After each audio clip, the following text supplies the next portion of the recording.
Hello students, 11th commerce business studies में हम discuss कर रहे हैं हमारा चैप्टर नंबर 2 और जिसका नाम है forms of business ownership.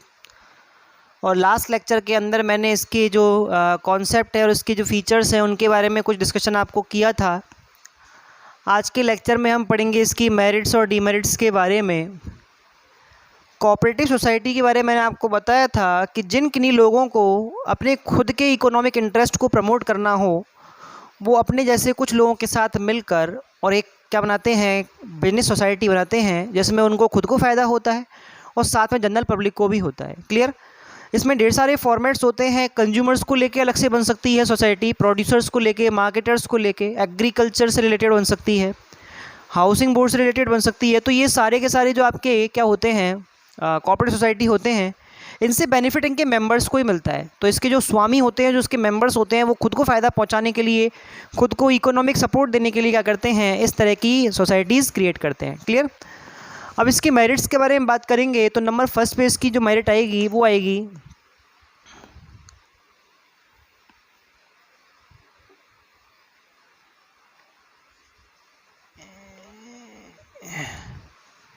Equality.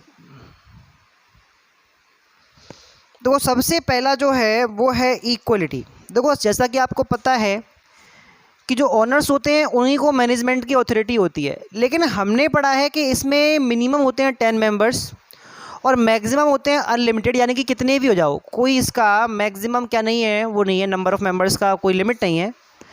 अब ऐसी कंडीशन में क्या सारे के सारे ओनर्स मिलकर ही बिजनेस को मैनेज करते हैं? तो आंसर है नहीं, ऐसा नहीं होता। क्योंकि अगर मान लो टोटल में नंबर ऑफ़ मेंबर्स हो जाते हैं 1000, तो क्या 1000 लोग बिजनेस को मैनेज करेंगे? तो आंसर है नहीं, क्योंकि यहाँ तो फिर डिसीजन हो ही नहीं पाएगा, क्योंकि सभी का ओपिनियन सेम होना चाहिए और ऐसा होना पॉसिबल नहीं है। तो जैसा कि आपने देखा है एक डेमोक्रेटिक सिस्टम के अंदर एक मैनेजिंग कमेटी होती है, जैसे हम गवर्नमेंट को सेलेक्ट करते हैं अपनी कंट्री के डिसीजंस के लिए, ऐसे यहाँ पर एक क्या होती है, एक मैनेजिंग कमेटी होती है, मैनेजिंग कमेटी। और ये मैनेजिंग कमेटी जो होती है ये उन मेंबर्स के अंदर से ही सेलेक्ट की जाती है। यानी कि सपोज करो यहाँ पे 100 मेंबर्स है, तो उनमें से हम 5 मेंबर्स की क्या बना रहे हैं, कमेटी बना रहे हैं। और उन 5 मेंबर्स को सेलेक्ट करने के लिए यहाँ पर जो जितने मेंबर्स हैं वो सभी क्या करेंगे, इक्वल वोट देंगे, चाहे किसी ने कितना भी कैपिटल लगाया है। भाई ऐसा थोड़ी है मुकेश अंबानी ज़्यादा पैसे वाला है तो वो अपने वोटिंग राइट्स ज़्यादा रखता है, यानी कि उसको 10 से 5 या 15-20 वोट देने की अथॉरिटी मिलेगी। भाई उसको एक ही वोट देना है और एक गरीब व्यक्ति को भी एक ही वोट देना है। तो डेमोक्रेटिक सिस्टम यही तो होता है। यहाँ पर भी इक्वलिटी है कि अगर किसी ने कोऑपरेटिव सोसाइटी में 1 लाख रुपए लगाए हैं तो वो एक वोट देगा, और अगर किसी ने 100 रुपये लगाए हैं तो भी वो एक वोट देगा। तो यहाँ पर जो वोटिंग सिस्टम है उसके अंदर क्या होती है, इक्वलिटी होती है, जिससे आप एक डिसीजन मेकिंग कमेटी या जो मैनेजिंग कमेटी है उसका सिलेक्शन करते हैं। तो इसमें फ़ायदा ये है कि सबको इक्वलिटी क्या दी जाएगी, वोटिंग राइट्स या वोटिंग स्टेटस मिलेगा। क्लियर। नंबर 2 पे हम बात करेंगे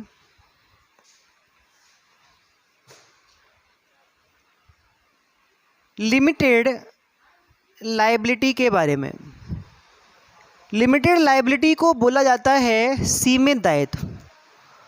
इसके बारे में हमने लास्ट लेक्चर के अंदर ही पढ़ा है कि जब भी किसी बिजनेस को आप उसके रजिस्ट्रेशन के बाद उसके ऑनर्स से, उसके मेंबर्स से अलग कर देते हो या उसकी एक्सिस्टेंस अलग हो जाती है, तो वहाँ पर एक्सिस्टेंस अलग हो जाने से मेंबर्स की जो लायबिलिटी है वो कैसी रह जाएगी, आपकी लिमिटेड रह जाएगी। क्योंकि भाई अब ऑर्गेनाइजेशन अपनी खुद की पहचान रखता है। अब अपनी खुद की पहचान रखता है तो अपने सारे खर्चे, अपने सारे कर्जे भाई खुद चुकाओ।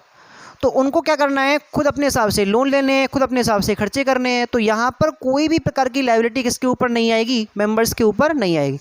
और उनको केवल उतना ही कंट्रीब्यूशन करना है जितना उन्होंने अपने कैपिटल इन्वेस्टमेंट के अंदर किया है। क्लियर। तो इसका एक फ़ायदा रहता है कि यहाँ पर लायबिलिटी कैसी है, आपकी लिमिटेड है। क्लियर है। नंबर 3 पे हम बात करेंगे स्टेबल एक्सिस्टेंस। स्टेबल एक्सिस्टेंस का मतलब होता है स्थायी अस्तित्व।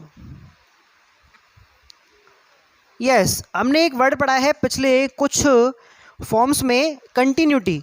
कंटिन्यूटी का मतलब होता है निरंतरता। जैसा कि आप चाहते हैं कि आपका बिजनेस रेगुलर चले, कंटिन्यू चले, और कंटिन्यू चलने के लिए उसमें कोई तरह का इस तरह की कोई कंडीशन क्रिएट ना हो जो कंटिन्यूटी को ख़त्म करे। यहाँ पर इस तरह की कंटिन्यूटी में कोई टेंशन है नहीं, क्योंकि यहाँ पे जो बिजनेस है उसका एक्सिस्टेंस कैसा है, अलग है मेंबर्स से। अब नए मेंबर्स आते हैं या पुराने मेंबर्स छोड़ के जाते हैं, इसका बिजनेस पर कोई इफेक्ट नहीं पड़ेगा। और जब बिजनेस पे इसका कोई इफेक्ट नहीं पड़ेगा तो बिजनेस कंटिन्यू चलता रहेगा। तो यहाँ पे आपका जो एक्सिस्टेंस है वो रजिस्ट्रेशन कंपलसरी होने की वजह से सेपरेट हो गया है, और इसलिए वो कैसा है, स्टेबल है। क्लियर। नेक्स्ट बात करेंगे हम नंबर 4 पर, economy in operation.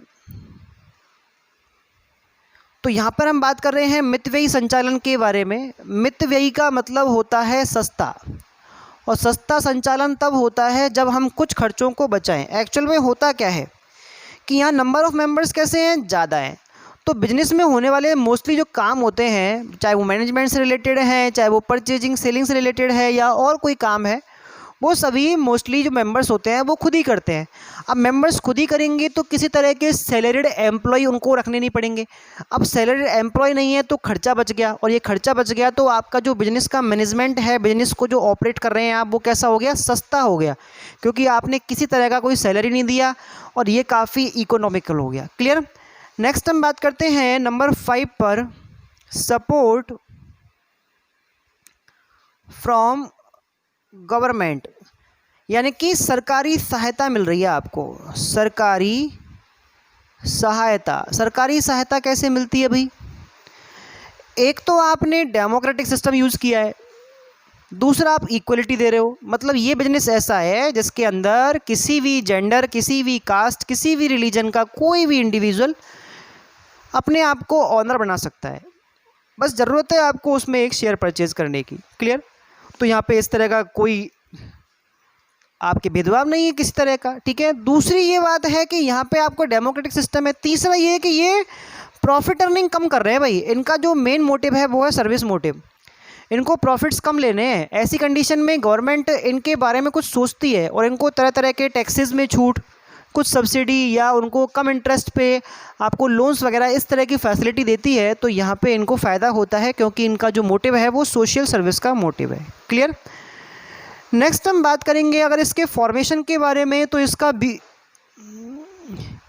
Easy formation, यानी कि इसको स्थापना कैसी है, सरल है।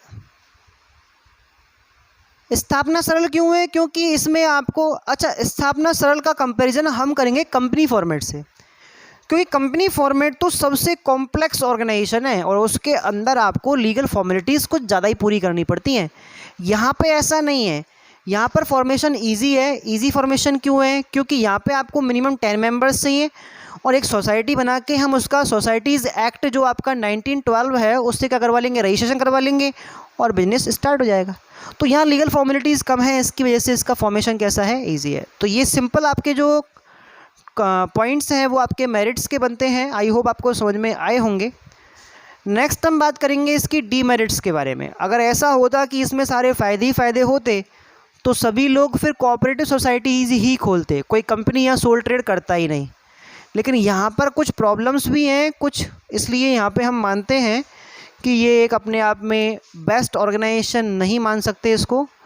तो यहाँ पर हम बात करेंगे डीमेरिट्स के बारे में। डीमेरिट्स को दोष मान सकते हैं हम। सबसे पहला नंबर फर्स्ट पे आता है आपका limited resources. Limited resources, limited resources का मतलब होता है सीमित संसाधन। देखो सीधी सी बात है, हर कोई व्यक्ति, हर कोई इंसान खुद के लिए कमाने की सोचता है। अभी जो आपका कोऑपरेटिव सोसाइटी है, पहली बात तो इनका जो प्रॉफिट अर्निंग है वो कैसा है, अपने आप में बहुत कम है, क्योंकि ये सर्विस मोटिव पे काम कर रहे हैं। दूसरा, इनका क्या सिस्टम है कि जब ये प्रॉफिट कमाते हैं तो उस प्रॉफिट का 25% पार्ट अपने रिजर्व्स में रखते हैं, रिजर्व्स में रख देते हैं, उसे तो ये प्रॉफिट में बांटेंगे ही नहीं। और 10% ये करते हैं सोशल वेलफेयर के लिए यूज़, सोशल वेलफेयर। अब पता चला 35% तो आपका वैसे ही चला गया, इसको तो आप बांट ही नहीं सकते, यूज ही नहीं कर सकते। बचा 65 जो पहले से ही बहुत कम था, क्योंकि हम प्रॉफिट अर्निंग कर ही नहीं रहे। तो लोगों में इस ऑर्गेनाइजेशन में जुड़ने की, इसमें मेंबर बनने की जो एक विल होती है, एक इच्छा होती है, वो कैसी होती है? कम रहती है। क्योंकि हम बिजनेस करते हैं भाई कमाने के लिए, यहाँ पे कमाई नहीं हो रही और जो हो रही है उसको आप रखते जा रहे हैं, उसको आपने डिवाइड कर दिया अलग अलग खर्चों में। तो ऐसी कंडीशन में क्या होगा, यहाँ पे मेंबर्स बनने की जो इनकी इच्छा है वो कैसी रहेगी? कम रहेगी। तो इससे कम लोग जुड़ते हैं, कम लोग ही कोऑपरेटिव सोसाइटी बनाना पसंद करते हैं। तो ऐसी कंडीशन में इनके पास जो रिसोर्सेज होते हैं वो कैसे रहते हैं? लिमिटेड रहते हैं। और फ्यूचर में डेवलपमेंट की जो अपॉर्चुनिटी होती है वो भी कैसी हो जाती है? कम हो जाती है। तो एक इसकी डिमेरिट बनती है कि यहाँ पर कैसे हैं आपके रिसोर्सेज? लिमिटेड है। क्लियर? नंबर सेकंड करेंगे हम बात इनएफिशिएंट मैनेजमेंट। इनएफिशिएंट मैनेजमेंट का मतलब होता है अकुशल प्रबंध। देखो, बिजनेस का मैनेजमेंट अगर अच्छा हो तो कम कैपिटल लगाकर भी हम उसको ज़्यादा आगे डेवलप कर सकते हैं, ग्रो कर सकते हैं। वही चीज़ यहाँ पर है, लेकिन यहाँ प्रॉब्लम आ रही है। प्रॉब्लम क्या है कि एक तो आप मेंबर्स से सारे काम करवा रहे हो और वो मेंबर्स जो हैं वो इतने ज़्यादा एफिशिएंट नहीं हैं उस काम को करने में जो आपने उनको करने के लिए दिया है। दूसरा, आपके पास रिसोर्सेज लिमिटेड है। अब रिसोर्सेज लिमिटेड हैं तो आप प्रोफेशनल मैनेजर्स अपॉइंट नहीं कर सकते, क्योंकि प्रोफेशनल मैनेजर्स तो सैलरी पे काम करेंगे और उनको काफ़ी खर्चा आएगा। दोनों की जो टेंशन है इसकी वजह से आपके यहाँ पे जो मेंबर्स होते हैं वही क्या करते हैं? मैनेजमेंट में पार्टिसिपेशन लेते हैं। और ऐसा करने से आपके बिजनेस का मैनेजमेंट कैसा रहता है? हमेशा इनएफिशिएंट ही रहता है। क्लियर? तो इनएफिशिएंट मैनेजमेंट कोऑपरेटिव सोसाइटीज़ का सबसे मेन डिमेरिट है, जिसकी वजह से इनकी जो इनका जो ग्रोथ है, इनका जो डेवलपमेंट है वो कैसा हो जाता है? कम होता है। क्लियर? नंबर थर्ड पे हम बात करें गवर्नमेंट इंटरफेरेंस। देखो, गवर्नमेंट इन बिजनेसेस को क्या करती है? हस्तक्षेप करती है, इनमें इंटरफेयर करती है। क्योंकि आप ही ने तो बताया कि आप सर्विस मोटिव पे काम करते हो, आप कम कमाते हो, आप लोगों की भलाई के लिए काम कर रहे हो। अब ऐसी कंडीशन में गवर्नमेंट आपसे क्या हो रही है? प्रभावित हो रही है और आपको तरह तरह की फैसिलिटी दे रही है। ऐसा हमने पिछले पॉइंट में पढ़ा है। लेकिन जब वो आपको फैसिलिटी देगी तो आपके कामों की बार बार जांच करना, आपकी बुक्स की जांच करना, आपके मैनेजमेंट कमेटी में पार्टिसिपेशन लेना, इन सारे कामों में भी क्या करती है? वो अपना रोल प्ले करती है। तो इससे क्या होता है? आपके बिजनेस के मैनेजमेंट में एक इंटरफेयर क्रिएट होता है। किसका? गवर्नमेंट का, जो आपके मैनेजमेंट के लिए अच्छा नहीं है। क्लियर? एंड लास्ट होता है आपका नंबर 4 पे डिफरेंस इन ओपिनियन। भाई, ओपिनियन का मतलब होता है मत, और मत में भिन्नता किसी भी ऑर्गेनाइजेशन में जो एक संघर्ष होता है वो उत्पन्न करती है। बात यह है कि यहाँ पर अलग अलग कास्ट, रिलीजन, अलग अलग जेंडर से रिलेटेड यहाँ पे लोग काम कर रहे हैं और सबका मोटिव केवल एक ही है कि उनको प्रॉफिट अर्न करना है। लेकिन उसके लिए हमने पहले से कुछ प्रोविजंस बना रखे हैं, उनके अकॉर्डिंग हम कम रेशो में क्या कर रहे हैं? प्रॉफिट अर्निंग कर रहे हैं। फिर डिसीजन मेकिंग कमेटी जो है वो मेंबर्स में से बनाई गई है और वो डिसीजन मेकिंग करेंगे। अब जो अदर मेंबर्स हैं जो उस मैनेजमेंट कमेटी का पार्टिसिपेट नहीं, उसका हिस्सा नहीं है, पार्ट नहीं है, उनको अगर मान लो वो जो डिसीजन है वो अच्छा नहीं लगता तो वो अपने ओपिनियन उस पर क्या करते हैं? देते हैं। और इतने ज़्यादा कन्फ्लिक्ट्स क्रिएट होते हैं कि जो ऑर्गेनाइजेशन होता है उसमें मेंबर्स छोड़ के भी चले जाते हैं। तो ऐसी कंडीशन में यहाँ पर जो आपका बिजनेस मैनेजमेंट है इस ऑर्गेनाइजेशन के अंदर वो कैसा रहेगा? थोड़ा टिपिकल रहेगा, क्योंकि जो मैनेजिंग कमेटी है उसकी रॉन्ग डिसीजंस पूरे के पूरे ऑर्गेनाइजेशन को अफेक्टेड करेंगे और ऐसी कंडीशन में जो आपका ऑर्गेनाइजेशन है वो टूट सकता है। क्लियर? तो इस तरह से यहाँ पे कुछ डिमेरिट्स इसके कॉर्पोरेट सोसाइटीज़ के बनते हैं। आई होप आपको समझ में आए होंगे। नेक्स्ट लेक्चर में हम डिस्कस करेंगे इसके टाइप्स के बारे में। ठीक है? Thank you.